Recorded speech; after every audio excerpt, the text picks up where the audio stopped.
Hi guys, and welcome to today's video, which is a setup video for my shrimp tank. Now, we've been through quite a few stages already. So first of all, I had everything set up and I was really happy with it, but filming it was very difficult because the tank's so reflective and just in the room it's in, you could hardly see what was going on inside the tank. So filming wise was a bit tricky. So I did all the hardscaping. And I thought, okay, I'll add in a little bit of water now. I've seen so many tutorials, they add in a little bit of water and they start adding in the plants. Well, as soon as I did that, all the substrate started just moving everywhere it shouldn't. The water went brown, even though on the packet the substrate says that it doesn't need rinsing through. It went very brown. I knew it just had to have time to settle, but obviously that delayed things. Then I had to wait for everything to settle so I could move the substrate back to where it was meant to be. Once again, the water went brown. And then I uploaded my supplies haul video and loads of you guys suggested using the driftwood because that's apparently good for some of the plants and the shrimp. So then I decided, okay, I'm going to have to just redo this whole setup.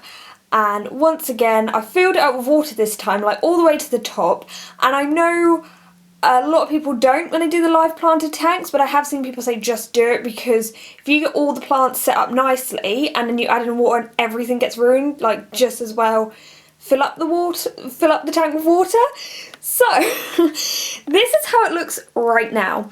And just to say, this is the first time I've ever put an aquarium together, first time ever using aquatic plants. Literally the only other aquatic animal I've ever had is goldfish when I was like 3 or 4. So as you can imagine, I didn't have much input at all with that. Now we are still waiting for the water to completely clear, but for right now you can see some of the hardscaping. So let's start down here. We have 3 smaller rocks and they sort of balance out the 2/3 to 1/3 area and cause this little pathway around the back of the tank, which I quite like.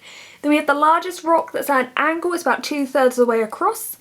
Then we have 2 rocks that are kind of buried, one here and one around the back, and they actually help hold a lot of this substrate up. I know you can get substrate supports, but they always seemed a bit like a bit of plastic, and I was like, surely you can get them cheaper, but I didn't really know what the safest plastic was, so I just used the rocks. Then we have 2 larger rocks on top, and I hope to plant the plants in between all of these, and then a driftwood piece that's like triangular. So the ocean-free driftwood I had, I broke it up a little bit, I put it on its back, and now it makes like a little cave right at the top. And hopefully as the water clears we'll be able to see that a lot better. And from that piece I also got a few little stray bits of driftwood, so I might get them to stick out of this substrate a bit so it all looks quite intertwined. But for now I'm going to go and get the plants ready.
planting the tank, and as you can probably see, it's extremely cloudy.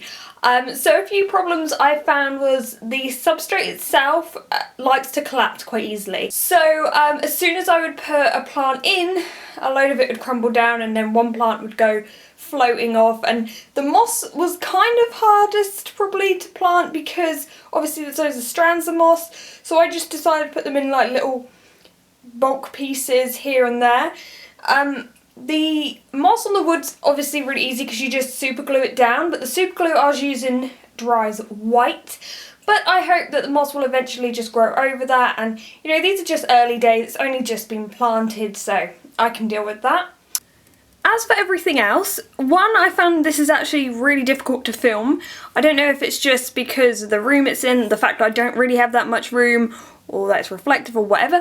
It's very difficult to film, so the people who do these aquarium videos, I don't know what they're using, but it works very well for them. As for equipment I use, as you probably saw, tongs aren't totally difficult, but they take some getting used to. The plants actually, they come in this nutrient-rich gel, and I thought when I first saw these in a video how to remove the gel, I thought it might be kind of tough and I thought I was going to damage the plants, but actually they tend to fall out of it quite easily. It feels a lot like frog spawn, so that's just basically what it is. Some have more, some have less, and you actually get quite a lot of little plants for your money. I was surprised because I did think this was going to be like barer, is that the word? Like more sparse than it is. So although this doesn't obviously look awesome or anything at the moment in the tank, it's going to take time to grow. So now I'm going to have to leave it so it stops being so cloudy, and then we'll come back and see what it looks like, and then we will have to leave it for a little while to cycle. So the tank is finally clear and the filter is on, you probably can hear it as well, and the heater is on. It's just reached its temperature it's set to, so the light's gone off and everything is looking good. It is of course still looking very sparse, but that's because the plants are small and it's going to take some time for them to really establish themselves in the tank, and obviously the tank needs to cycle before we can put any animals in it really, so it's going to be a bit of a longer process, but we'll get there, and hopefully by the time you see an update on this the plants have grown a bit more.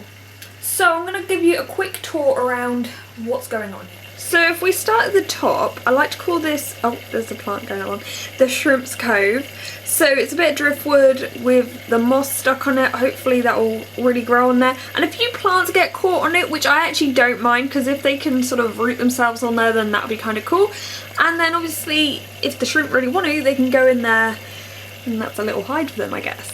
Then we've got this plant, which I can't remember how to pronounce.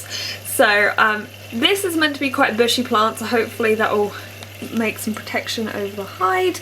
And then we have lots of different plants in between these pieces, and an extra bit of driftwood I just put in. Some more, and we got some moss here. Some more plants. A lot of moss has gone towards the filter, so I might need to move that. There's the heater and another rock around there. The thermometer. And then this corner that also has a few plants going on. So all in all, it's finally together, so I'm happy that's done, but I'm also quite excited to see how this will turn out. And what I love about this is when you're recreating something like natural, it doesn't have to be perfect. It can look a bit messy, it can look a bit odd. That's okay, that's nature. And that's why I'm not overly concerned about like a plant attaching itself to this bit of driftwood. Like if it actually attaches itself and it does well, then that's great, and it'll probably look more natural. So I'm pretty excited to see how this turns out, but I hope you've enjoyed this video, and thank you very much for watching.